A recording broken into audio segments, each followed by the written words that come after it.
No matter the time of year, but especially around the holidays, friends and family always showing up last minute or unexpected. It's Friday, 5 o'clock. What are you gonna make? I'm gonna show you how to cook up the most amazing salmon recipe that's served up with a delicious, easy to make sauce. It's incredible and it only takes 30 minutes. We're gonna hook this salmon up with some goodies on top, and I always prefer fresh, wild-caught salmon. It tastes better, it's more natural, and definitely sustainable. For sure, leave the skin on it. It's gonna add a lot of flavor, help keep it moist. It's on a sheet tray lined with parchment paper. You can for sure use foil if you want, and this salmon side will feed 8 people.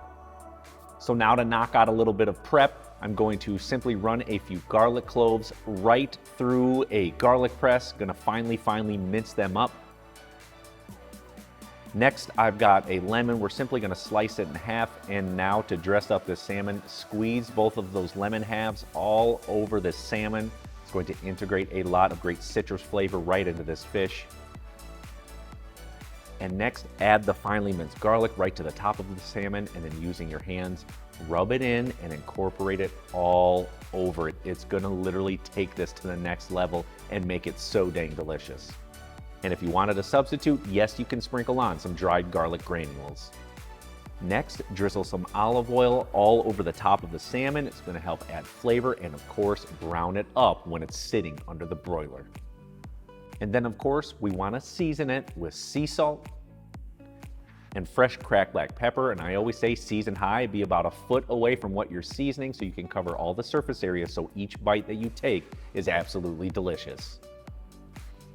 We're gonna set the salmon aside for about 10 minutes, give it a little time for all those flavors to infuse. But in the meantime, we're gonna make seriously the most delicious sauce of all time. Not only is it gonna be incredible on the salmon, it goes great with any fish, pork, chicken, or steak. To start, pour in some red wine. I'm using Cabernet Sauvignon, but you could absolutely use a Merlot. Measure it to 1 cup. Next, we're gonna add in some red wine vinegar, another cup of that. And then last but not least, 1 cup of soy sauce. So you have equal parts red wine vinegar, and soy sauce. There's no technical term for this. I've heard it called in the past a bérangère. I'll call it that for now.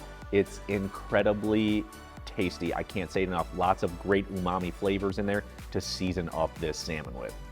So now, let's add our salmon right to the broiler. We're about 8 inches from the top of the broiler at 500 degrees, which would be considered medium on your broiler. Now it's only gonna take in between 8 and 10 minutes for this salmon to cook while under the broiler. And just like one of my favorite chefs says, Chef Francis Mallman, a overcooked fish is a very sad fish, so keep an eye. Now head over to your cooktop. We're gonna add a large frying pan. We're gonna pour in about 2/3 of that delicious sauce that we created right to the pan. Save the other cup for later. It will hold perfectly in the refrigerator for probably about a month. We're gonna heat it up over low heat, and then as soon as it's hot, which only takes about a minute or two, we are gonna mount it with butter. Comies, this one's for you. To mount with butter means to finish any hot or warm sauce with cold, unsalted butter chunks. Adds an amazing sheen and tons of body and flavor to any sauce. Remember, fat equals flavor. The French term is just simply monter. So we are gonna monter the sauce with unsalted butter. Simply whisk it in until it's combined over low heat. We don't wanna break this sauce. If you heat it up too much, the butter's gonna separate. And then, last but not least, I'm simply gonna sprinkle on some thinly sliced green onions. Just adds a little bit more flavor and oomph and love to this recipe. Whisk it in, and at this time, I think our salmon's finished. So let's take everything out. You can see how beautiful it is. Got a nice light brown and even more crispier brown around where the belly fat is. That's that deliciousness, my friends, I always tell you. It's understanding these simple, fundamental cooking techniques like browning food under the broiler and finishing off a delicious sauce with butter so that you can make anything homemade from scratch and it tastes infinitely better than anything you're gonna get at the store or a restaurant. To simply plate up, I like to drizzle on a little bit of the bérangère sauce on top. And then of course, I serve it alongside. Boom, an amazing last second meal your family, your guests are going to absolutely love. And if you're a huge salmon fan like myself, then it is absolutely crucial that you check out my potato crusted salmon recipe. It is so bomb, and I'll see you on that video.